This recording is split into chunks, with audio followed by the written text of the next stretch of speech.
कंधे में रखा और कंधे में रखने के बाद दोस्तों चिमटा ऐसे अपने पीछे रखा और पीछे रखने के बाद दोस्तों अपना जैसे इनने चिमटा सर पर मारा, अलग नाथ बोला तो इनने चिमटा मारा सर पर। चिमटे के क्या हो गए, 2 टुकड़े आते हैं और मुझे उसके देवते खड्डे में डालने हैं, खट से।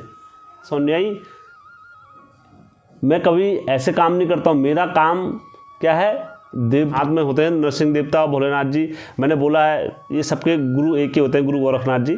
तो दोस्तों ये ढेले पर आए थे दोस्तों सपनों में, कहते माई अब मेरा जीवन काल पूरा हो गया है और मैं यहाँ से जा रहा हूँ, मेरे को मेरा चिमटा और मेरा फोड़। हम इतने बड़े होते हैं और क्या नाम कहते हैं, ये हम तो तुम्हारे देवतों को नचा देंगे। अहंकार में जिसने बोल दिया तो दोस्तों कभी नहीं नाचेंगे, कभी नहीं नाचेंगे उस घर के देवते।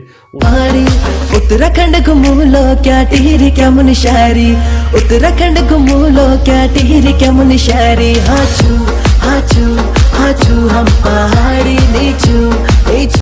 हेलो दोस्तों, आप सबका स्वागत है आपके अपने चैनल में। दोस्तों हेमचू पहाड़ी में एक बार फिर से स्वागत है। और दोस्तों यह आपका अपना चैनल है और आपका अपना परिवार है दोस्तों। इसे लाइक कराएं और सब्सक्राइब कराएं और जहां जहां दोस्तों डंगरिया और ये खेलते हैं तो आपको मेरी रिक्वेस्ट है सबके पास तक मेरा चैनल पहुंचाएं। और जिन जिन भाइयों को दोस्तों इस चीज़ की ज़रूरत है तो आप वहाँ जाके इससे भेजिए दोस्तों।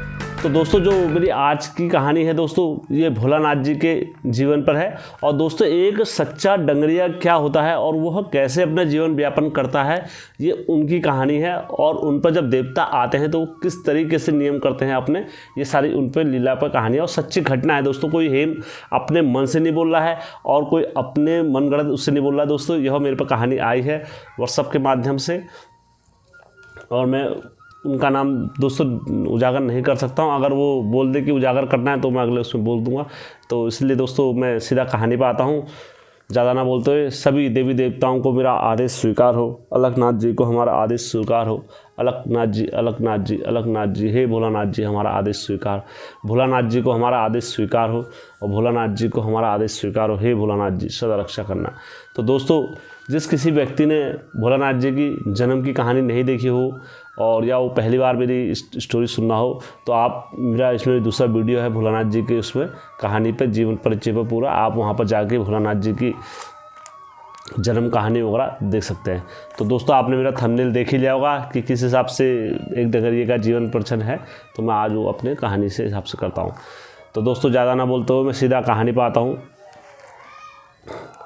दोस्तों यह घटना जो भी है सत्य पर आधारित है, इसमें कहीं पर भी झूठ नहीं और कहीं पर भी कोई मनगढ़ंत चीज़ का कोई प्रयोग नहीं किया गया है। ये सत्य लीला पर आधारित है दोस्तों। जिन व्यक्ति पर आते थे तो वह इस वक्त स्वर्गवास हो गए हैं।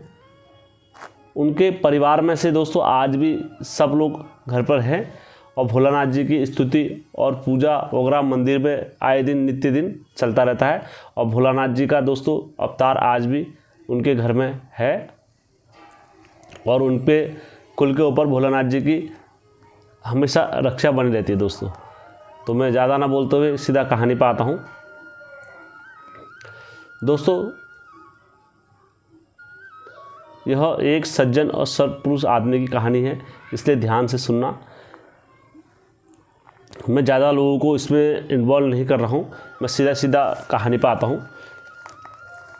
इनका नाम हम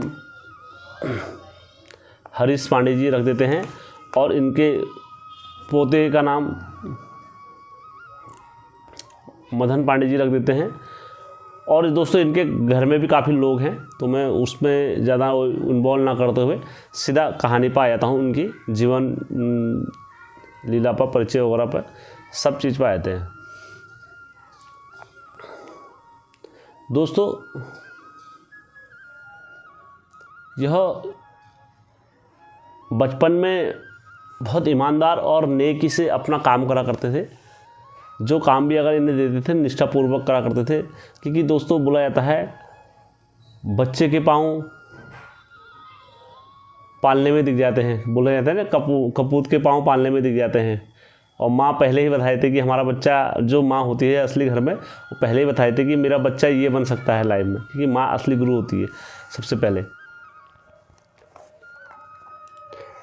जब यह 15 साल के थे मात्र तो तब इन पर देवता प्रकट हो गया था। अब दोस्तों मैं उसमें एक चीज़ में कष्ट कर, जो असली देवता होता है ना दोस्तों, वो बचपन में ही प्रकट हो जाते हैं, अपने घोड़े को छाट लेते हैं। और दोस्तों बचपन में मतलब घोड़ों पर बच्चे अपने नए घोड़े को, न्योतार घोड़े को जब छांटते हैं देवी देवता, तो उस टाइम पर वो बिल्कुल अबोध होता है, उसे कोई चीज़ का ज्ञान नहीं होता है, और वो बिल्कुल एक स्वच्छ आदमी, मतलब उसके दिल में कभी, उसके मन में कभी एक छल कपट भावना नहीं रहती दोस्तों। एक बच्चे के मन में हमेशा याद रखना कि जो कोई भी अगर बच्चा होगा 10-15 साल या 20 साल का, उसके मन में कभी किसी के लिए छल कपट भावना और घृणाहीन भावना कभी नहीं होती है दोस्तों। वो हमेशा स्वच्छ आदमी रहता है। आदमी के मन में छल कपट कब आता है? जब वो 30-35 साल का हो जाता है और ज़्यादा से ज़्यादा 30-40 साल का हो जाता है, तब उसके मन में लोभ भावना, ये छल कपट वगैरह तब आना स्टार्ट होता है। तो दोस्तों अगर आप 10-15 साल के अगर एज में हो तो आपके मन में कभी नहीं आता है। तो बोला जाता है बच्चों को भगवान का अवतार बोला जाता है। बच्चे अगर किसी को बोल जाए तो बच्चे 15-20 साल के तो भगवान के अवतार ही कहलाए जाते हैं। वो अबोध होते हैं, उनको जिस दिशा में ढाल दो उस टाइम पर तो वो उस दिशा में चले जाते हैं। तो ठीक उसी प्रकार दोस्तों देवी देवता भी क्या करते हैं, अपने जो घोड़ों को छांटना होता है तो वो बचपन में ही छांट लेते हैं और बचपन से ही उन पर अवतार, अपने किरणें वगैरह दिखाना स्टार्ट कर देते हैं। तो फिर वो उन पर निर्भर करता है कि वो किस तरीके से उन पर अपने भोले भगवान की सेवा करें। तो दोस्तों ठीक उसी प्रकार इन पर 15 साल की उम्र से देवता आ गए थे।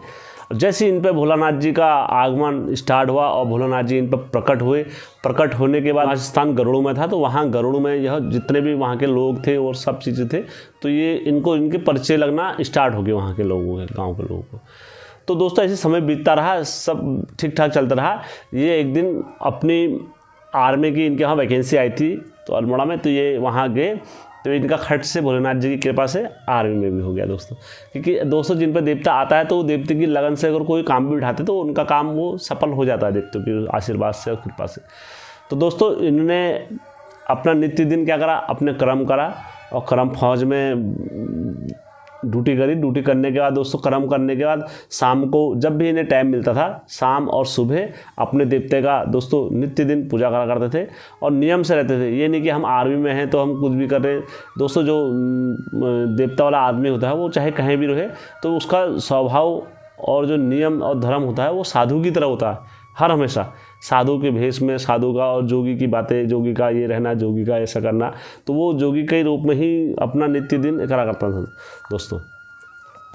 अब दोस्तों जो जैसे 2 साल में जब भी घर आते थे, 2 साल में या 3 साल में जब घर आते थे, तो जब ये घर आते थे दोस्तों उस बीच में इनके वहाँ यात्रा लगती थी या इनको कोई नाचने ले आता था, तो इस तरीके से ये दानिया का विचार करने, वहाँ नाचने ये जाया करते थे। तो दोस्तों एक बार क्या हुआ, इनके परिवार में यात्रा लगी। यात्रा लगने के बाद दोस्तों इनको नाचने का दोस्तों न्योत पड़ा और न्योत पड़ने के बाद दोस्तों इनके वहाँ जागर की परंपरा दोस्तों जैसे होती है, कई जगहों इनकी ढोल में लगती है जागर दोस्तों। अगर ढोल होगा तो पहले ढोल में लगती है जागर, और दोस्तों जैसी अगर ढोल वगैरह नहीं है तो दोस्तों हुड़के में भी इनकी जागर का प्रबंध किया जाता है। लेकिन जब ढोल में जो होता है दोस्तों, इनका ढोल कहीं बाहर नहीं जाता है, घर में ही रहता है अभी ढोल इनका। तो दोस्तों यात्रा लगना स्टार्ट हुई तो किसी ने क्या करा, चिमटा इनको दिया दोस्तों। भोलेनाथ जी जब नाचे, भोलेनाथ जी ने कहा मेरा चिमटा और झोगी और झूला वगैरह दोस्तों मांगते ही हैं। तो भोलेनाथ जी ने मांगा सारी चीज़ें। तो कोई मतलब दोस्तों भगवान जाने किसी ने अघोर करा या चिमटे में किसी ने कुछ करा, तो इनके हाथ में अघोर का चिमटा इनके हाथ में पड़ गया दोस्तों। अब दोस्तों जैसे ही वो चिमटा इनके हाथ में पड़ा तो दोस्तों उन्होंने चिमटा पकड़ा ऐसे, और वो चिमटा पहले तो ऐसे कंधे में रखा, और कंधे में रखने के बाद दोस्तों चिमटा ऐसे अपने पीछे रखा, और पीछे रखने के बाद दोस्तों अपना जैसे इनने चिमटा सर पर मारा, अलग नाथ बोला तो इनने चिमटा मारा सर पे, चिमटे के क्या हो गए, 2 टुकड़े हट से अलग हुए, चिमटा बीच में से टूट गया दोस्तों। अब दोस्तों जब चिमटा बीच में टूट गया तो दोस्तों फिर भोलानाथ जी ने कहा कि ये ज़रूर कुछ किसी ने वो करा है, और क्या नाम कहते हैं, ये चिमटे को तुम हरिद्वार में जाके विसर्जन कर देना। विसर्जन करने के बाद यह चिमटा जब तुम दोबारा अपने वहाँ से नया चिमटा लेकर आना और इस चिमटे को फिर धूपनवासी करना। तो दोस्तों फिर जागर वगैरह इस तरीके से फिर विधिपूर्वक दोस्तों नियम धर्म से जागर क्या हुई, पूरी समाप्त हुई। अगले दिन अपना नित्य दिन उठे और दोस्तों फिर अपना इधर उधर काम पर जाना और ये सारी चीज़ें करना। तो दोस्तों एक बार क्या हुआ, इनके वहाँ ऐसी एक जो इनके रिश्तेदार थे दोस्तों, मोहन पांडे जी थे। मोहन पांडे जी इनके वहाँ आया करते थे। तो उनकी जो पुत्री थी, उनके घर में ललिता, उसकी तबीयत बहुत अधिक खराब हुआ करती थी। तो वह भोलेनाथ जी को बुलाना आया करते थे। तो जब भी भोलेनाथ जी उनके घर में जाते थे तो वह पुत्री उनकी ठीक हो जाती थी। सिर्फ वो क्या करते थे, अपने दोस्त से मिलने के बहाने जाते थे और वो उनको अपने दोस्त के मित्रता के, लड़की को देखने नहीं दोस्तों, सिर्फ मित्रता के बहाने जाते थे। और जैसे ही वो उनके वहाँ जाते थे तो दोस्तों वह पुत्री ठीक हो जाती थी। अब दोस्तों यह क्रम नित्य दिन चलता रहा, उनका आना और लड़की का ठीक होना, और वो चले जाते थे, लड़की का बीमार हो जाना। एक दिन क्या हुआ दोस्तों, रात्रि में लड़की की 2 बजे के टाइम पर तबीयत पूरी खराब हो गई दोस्तों। अब दोस्तों इनने कहाँ जाए, क्या जाए, कैसे जाएं। हरीश पांडे जी को बुला के लेकर आओ, वो एक अच्छे व्यक्ति हैं, उनको बुला के लेकर आओ। तो दोस्तों ये रात में गए हरीश पांडे जी के वहाँ। हरीश पांडे जी जैसे ही इनकी धेली पर कदम रखा और लड़की बिल्कुल तत्काल सही हो गई। तो दोस्तों जब लड़की सही हो गई तो लड़की सही होने के बाद क्या हुआ दोस्तों, फिर इनने बबूती लगाई। बबूती लगाने के बाद दानियाँ वगैरह लगाई, सब कुछ सही करा, लड़की को उसको करार दिया। उन्होंने कहा तुम इतने दिन के अंदर सही हो जाओगे और तुम्हारा ये सारी चीज़ की जो लीला वगैरह है, ये सारी चीज़ें ऐसे तुम्हारे नित्य दिन पूजा करने से सही हो जाएंगे। तो दोस्तों भोलेनाथ जी की कृपा ऐसी होती है। और सच्चे डंगरी की कहानी है दोस्तों ये, कि उनके घर पे आते ही सारी चीज़ें, दोष पाप वगैरह सब कट जाता है। वो उनको भी पता नहीं रहता, लेकिन सच्चा आदमी और सच्चा जोगी जब किसी के घर पर आ जाता है तो कुछ देर के लिए सारी विपदाएं हमेशा के लिए टल जाती हैं। तो दोस्तों यह क्या करते थे, जब आर्मी में जाते थे तो जैसे इनके गांव में किसी पर दोष प्रतिशोध वगैरह जो भी होता था, तो यह दानियाँ दिखाने जाते थे कहीं भी। इनके परिवार से कभी यार दाने दिखाने चले जाते हैं कि यार वो घर पे तो है नहीं भोलानाथ जी, तो हम दाने दिखाने चले जाते हैं कहीं बाहर। तो जैसे वो किसी के वहाँ जाते थे तो खट से दानियों में क्या दिख जाते थे, भोलानाथ जी दिख जाते थे। जैसे भैरव बाबा जी के वहाँ जाते थे तो भैरव बाबा जी कह देते थे नहीं तुम्हारे यहाँ तो भोलानाथ जी हैं और वो खुद ही फैसला करेंगे, और खुद ही इतने बड़े देवता हैं तो मैं उनको क्या करूँ। तो दोस्तों नित्य दिन क्या करते थे। अब मैं दोस्तों इसमें बाद में डिबेट में जब सबके उत्तर दूंगा तो तब बताऊंगा कि क्या होता है पूज का मतलब, क्या होता है, कैसे, और कौन किसकी पूज नहीं खोल सकता है। तो दोस्तों जैसे इनके घर पर दानियाँ वगैरह नहीं खुला करते थे दोस्तों, भोलेनाथ जी की कोई भी नहीं खुला करते ऐसे। तो दोस्तों यह फिर अपने घर पर आ जाते थे। जैसे अब एक दिन क्या हुआ दोस्तों, यह अपने घर पे थे तो एक स्त्री इनके घर में आई। जब स्त्री इनके घर में आई तो उनने क्या बोला, हरीश पांडे जी मेरे आपसे एक काम था। उनने बोले दीदी क्या काम था, बोलो बेटा क्या काम था मेरा इससे आपका। और इन्होंने कहा मेरे को अपने परिवार से ईर्ष्या हो गई और जलन हो गई है, और जो मेरे परिवार में एक पे देवता आते हैं और मुझे उसके देवते खड्डे में डालने हैं, खट से। तो दोस्तों खट से जब इतना सुना तो खट से भोलानाथ जी प्रकट हो गए दोस्तों उनका। जैसे ही भोलानाथ जी प्रकट हुए तो भोलानाथ जी ने कहा अरे सोनियाई मैं कभी ऐसे काम नहीं करता हूँ, मेरा काम क्या है, देवतों को खड्डे से निकालना है। मेरा काम देवतों को ऊपर निकालने का होता है, ना कि किसी को खड्डे में डालने का होता है। मैं तो नित्य दिन क्या नाम करते हैं, देवी देवता मेरे बुलावे पर आते हैं, सारी चीज़ों पर आते हैं, और ये सारी चीज़ें उनकी दी हुई शक्तियाँ हैं, और मैं कैसे वो कर दूँ, किसी को खड्डे में डाल दूँ। दोस्तों ये भाईचारा होता है।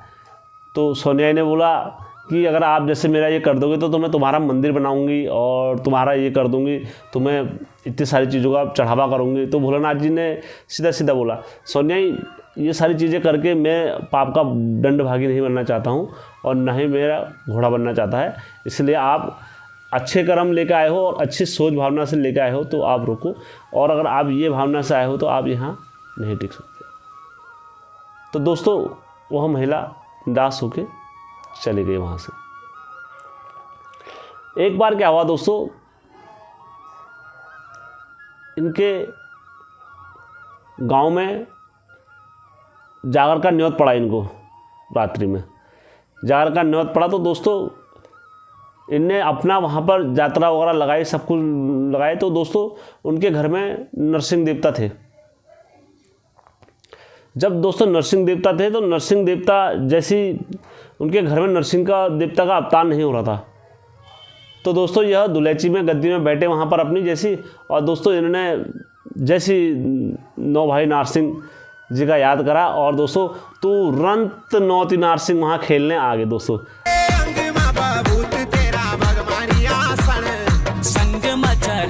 माई आदेश माई आदेश माई आदेश माई करके खेले दोस्तों। जैसे ही नौती नारसिंह वहाँ पर खेले, और खेलने के बाद दोस्तों गुरु साथ में भाई हुए, क्योंकि गुरु भाई हुए, क्योंकि दोस्तों साथ में होते हैं नरसिंह देवता और भोलेनाथ जी। मैंने बोला है ये सबके गुरु एक ही होते हैं, गुरु गोरखनाथ जी। तो दोस्तों ये पाठशाला के शिष्य हुए एक समय, दोनों जने खेले। खेलने के बाद दोस्तों फिर इनने अपने दर्शन दिए, और साथ में देने के बाद दोस्तों इनने अपना नियम धर्म करा दोस्तों। फिर ये यात्रा समाप्त करी। फिर उस घर में नारसिंह देवता हमेशा खेलते रहे। अब दोस्तों जब इनकी मृत्यु हो रही थी, तो मृत्यु से 3 दिन पहले दोस्तों इनके घर में एक जोगी आता है, जिसके लंबे लंबे बाल होते हैं और टीका लगा होता है, कानों में कुंडल होते हैं दोस्तों, और गले में दोस्तों रुद्राक्ष की माला होती है, और अलग माई अलग माई अलग माई आदेश माई करके इनकी धेली पर आए थे दोस्तों।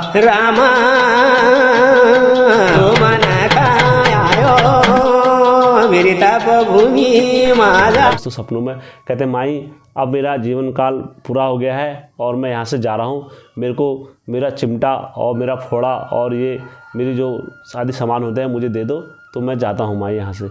तो माई ने इनके हाथ पर दे दिया, सारी चीज़ दे दी, और दोस्तों वह चल पड़े। अगर सपनों में वो उनको रोक लेते और वो कर लेते तो शायद वो नहीं जाते।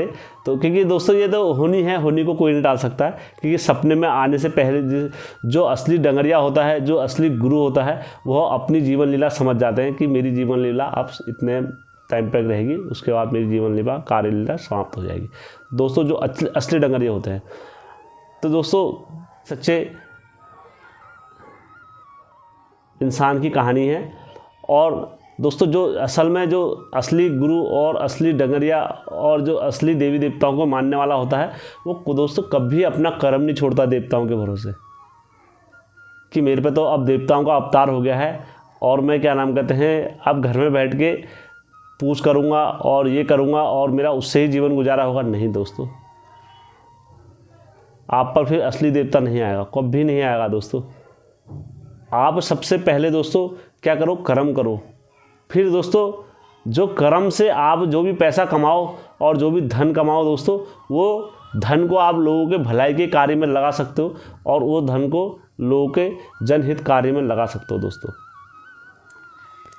और यदि आप पर दोस्तों सच्चा देवता आता है और ये सारी चीज़ें होती हैं दोस्तों, तो आप कभी ये मत सोचो, अपने हमेशा याद रखना, आप हमेशा सच्चाई पर हो और नियम और धर्म, और आपने कभी किसी का अहित नहीं करा है। और दोस्तों आप किसी की धोनी में भी चले जाओ दोस्तों, तो दोस्तों आपका रास्ता कोई नहीं रोक सकता। फिर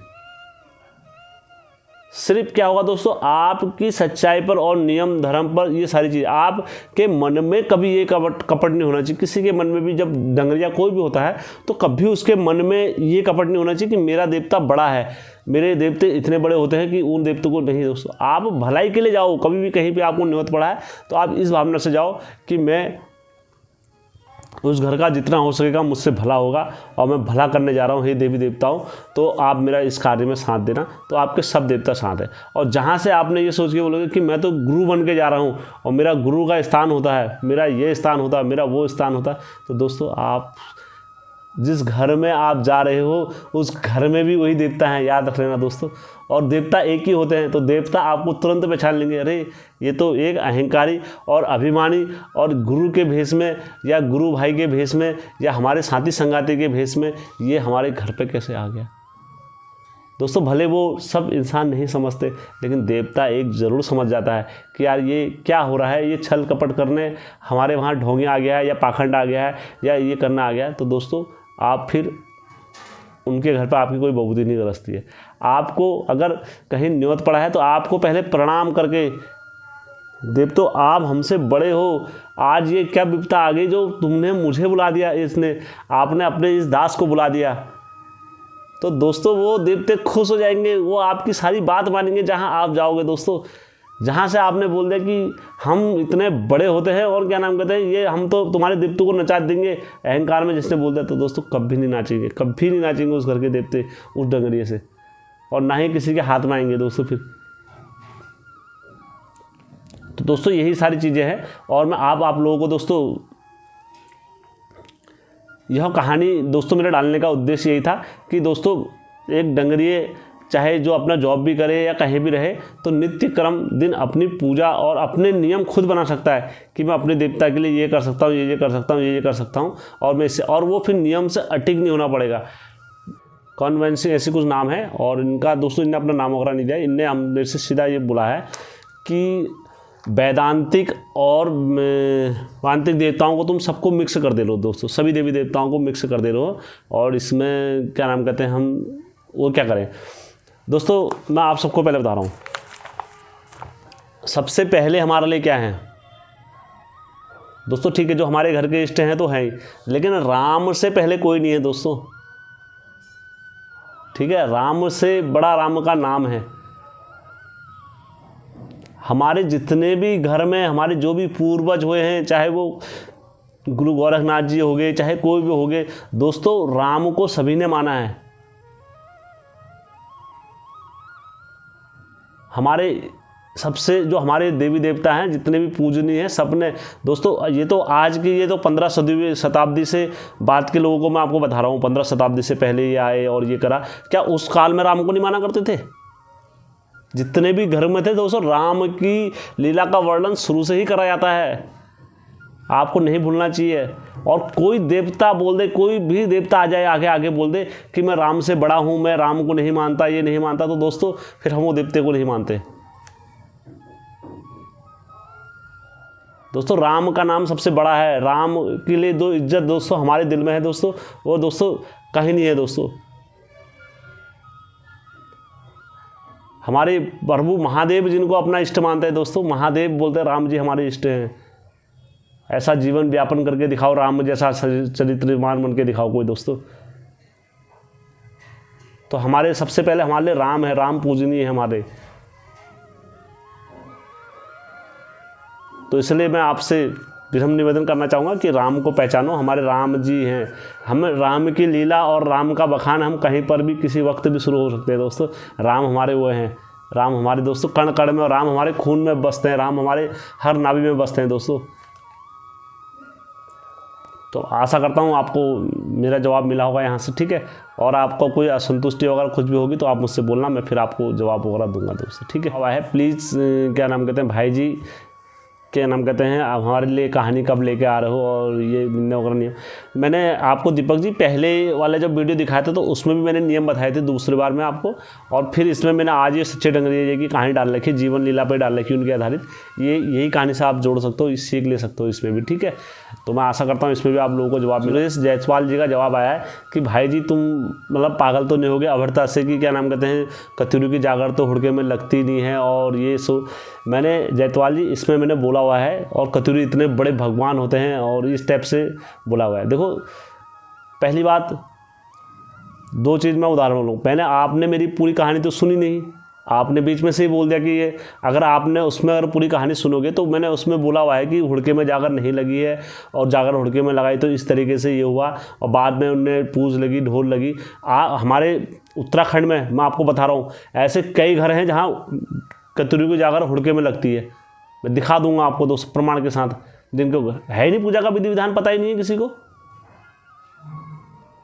आपको लग रहा होगा हेमचू पहाड़ी ऐसे बोल रहा, आप इसमें सर्च कर लेना, मैंने सर्च करा है पूरी जगह। 80% 90% अधिकतर कई घरों में लगती है हुड़के की जागर कतुरु की, जिसकी जैसी भावना वैसे पूजिए। और आप देखो, आपने बोला वो इतने बड़े भगवान होते हैं, कितने बड़े भगवान होते हैं आप बताओ। अपने मुंह से स्वयं कभी भगवान को ही नहीं मानता है। मैं बोल दूं क्या नाम कहते हैं यार, वो तो बहुत लोग उनके पर्चे लें, और पर्चे लेने का खर्चे लें, और दोस्तों तब जाके वो बोलते हैं कि लोगों को दुख हरे, तब जाके लोगों की नज़र में कोई भगवान बनता है।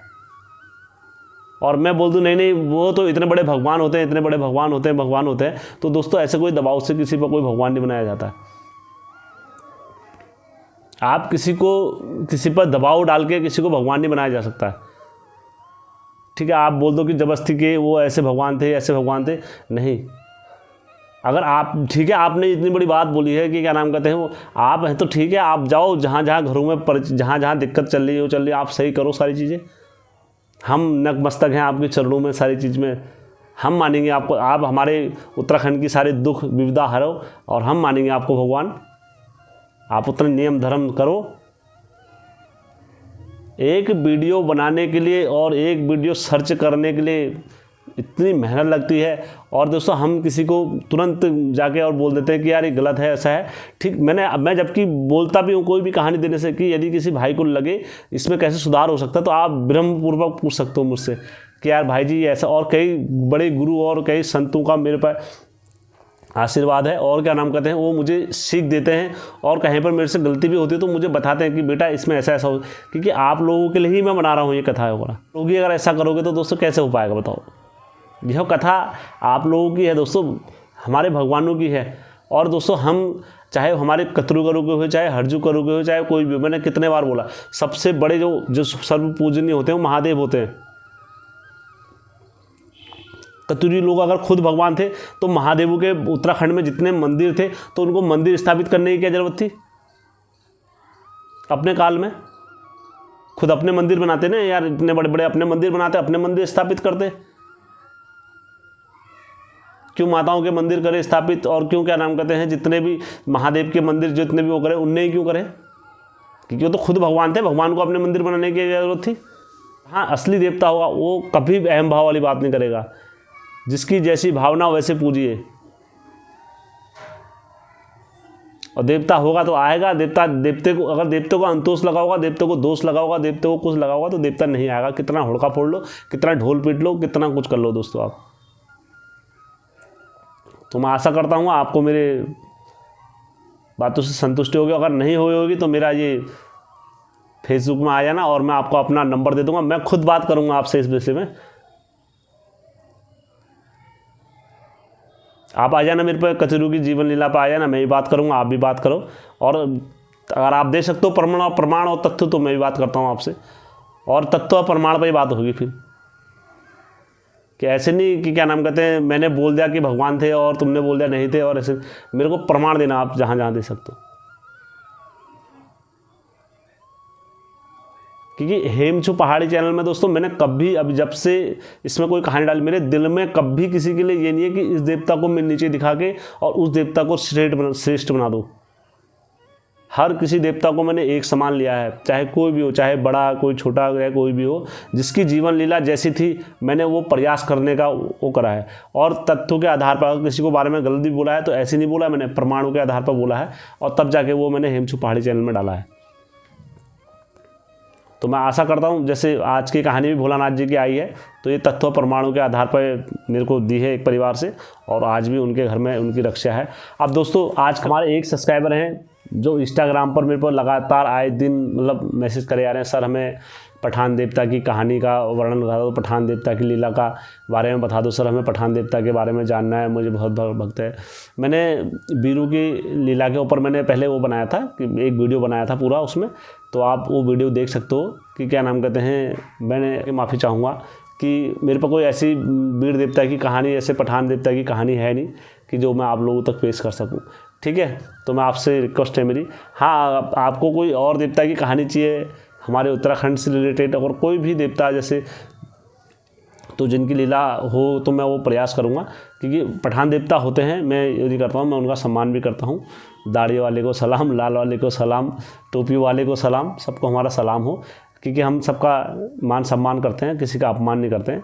बस यह है कि मेरे को कोई उनकी कहानी याद में और संज्ञान में नहीं है, तो मैं इस वजह से आपको मायूस कर रहा हूँ। मैं उसके लिए माफ़ी चाहता हूँ दोस्तों। ठीक है, अब दोस्तों आजकल क्या चल रहा है मैं आप लोगों को बताता हूँ। कहीं भी माता नाच रही है, कहीं भी कोई नाच रहा है तो किसी की भी पूँछ खोल दे रहे हैं। कहीं भी जा रहे हैं और पूँछ खोल दे रहे हैं, वो कहते हैं यार ये ऐसा है, हम बता देंगे इसके बारे में, ये बता देंगे। नहीं दोस्तों,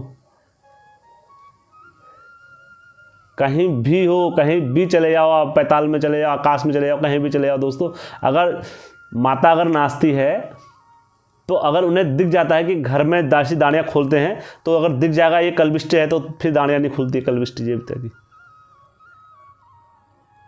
ठीक है, कल्विष्ट देवता की दानी खुलती ही नहीं है। फिर कहेंगे तुम्हारे घर में तो इतने बड़े न्यायकारी दशकारी देवता हैं, कल्विष्ट ये कैसे खोल देंगे, हम दानी कैसे खोल देंगे? कि अगर तुम उनकी दानी खोल दोगे, जो होने वाला होगा तो वो भी विपरीत चलेगा। फिर दूसरी बात, जैसे ही किसी माता को पता लग जाएगा कि जैसे वो दानी देखेगी और पता लग जाएगा तुम्हारे घर में जोगी नरसिंह हैं, तो खट से तुम्हारी दानियाँ रुक जाएंगी वहीं पे। क्या तुम्हारे घर में तो नरसिंह देवता हैं, वो खुद इंसाफ करने वाले देवता हैं। और जैसे अगर दानी खोलोगे दिख जाएंगे भैरव देवता हैं तुम्हारे घर में, तुरंत नगर यार तुम्हारे घर में तो भैरव देवता हैं, तुम्हारी दानियाँ कैसे चलेंगी? क्योंकि जोगी की दानियाँ खुलना दोस्तों, जोगी के बारे में अगर कुछ भी गलत बोल दिया तो दोस्तों फिर एक वाणी नहीं चलता है, फिर कई वाणी चल जाते हैं जोगी। फिर तुम जोगी को क्या छलोगे, फिर जोगी छलना स्टार्ट कर देते हैं। अगर सच्चा जोगी नियम धर्म पर होगा तो दोस्तों अगर वो फटकार मार देगा तो माता का नाचना ही भेद हो जाएगा। क्योंकि सच्चा जोगी होना चाहिए दोस्तों बस। तो मैं यही करता हूँ, आशा करता हूँ कि जैसे आज कहीं भी पूछ वगैरह कहीं भी खोल देते हैं, यार तुम्हारे घर में तो ये है तो हम इसको थाम देंगे, हम ये है। दोस्तों नहीं, माताओं को भी ऑर्डर नहीं होता किसी चीज़ में, बहुत सारी चीज़ों में। और सारी चीज़ों को तो माता थाम लेती है, बच्चे हैं बच्चे हैं बच्चे हैं करके, लेकिन कभी जोगी को नहीं, जोगी नहीं थमता दोस्तों। हो सके मैं गलत बोल रहा हूँ तो आप मुझे इसमें सुधार देना कि हेम भाई ऐसा होता है, ये होता है करके, कि माता जगत जननी है, लेकिन दोस्तों जोगी से बड़ा कोई नहीं होता है दोस्तों दुनिया संसार में। जिस व्यक्ति ने बोला हुआ है दोस्तों हमारे ग्रंथों में, जिस व्यक्ति ने अपना घर, लोभ, माया और व्यक्ति और सब कुछ त्याग दिया है, ऐसे व्यक्ति क्या होते हैं, संसार से परे होते हैं। फिर उनके आगे कोई नहीं चलता है दोस्तों। वो सिर्फ भगवान की धुन में ही रहते हैं और भगवान के भजन में रहते हैं और भगवान के उसमें रहते हैं। अगर फिर उन्होंने किसी को भी फटकार मार दी, चाहे वो भगवान को मार दी चाहे किसी को भी मार दी दोस्तों, तो फिर वो फटकार को पूरा होना ही पड़ता है दोस्तों फिर। ठीक है, वो उनके बचनों का लाज रखने के लिए भगवान भी वो लीला को करते हैं जो फटकार मारी जाती है। तो मैं आशा करता हूँ आप लोगों को सबको इसमें सभी लोगों का जवाब मिल गया होगा। और दोस्तों एक सच्चे डंगरिया की मैंने कहानी दी है, मैं एक बार फिर उनको सत सत नमन करता हूँ, भोलेनाथ जी के सभी भक्तों को और जितने भी देवी देवता हैं इन सबको मैं साक्षात नमन करता हूँ। और दोस्तों यदि कोई मुझसे कहानी में भूल चूक गया, कहीं पर भी कुछ हो गई हो और मुझे माफ़ करना। और दोस्तों यदि किसी भाई के पास, किसी सगे मित्र या बंदे मित्र किसी के पास भी अगर कोई सच्ची कहानी है, अपने परिवार से रिलेटेड वगैरह कुछ भी कहानी है, तो आप वो मुझे भेज सकते हैं। तो मैं अपने चैनल के माध्यम से उत्तराखंड की जो सच्ची कहानी है वो सभी उत्तराखंड के भाई और माता बहन वगैरह सब है, तो मैं सबके सामने पेश करूँगा।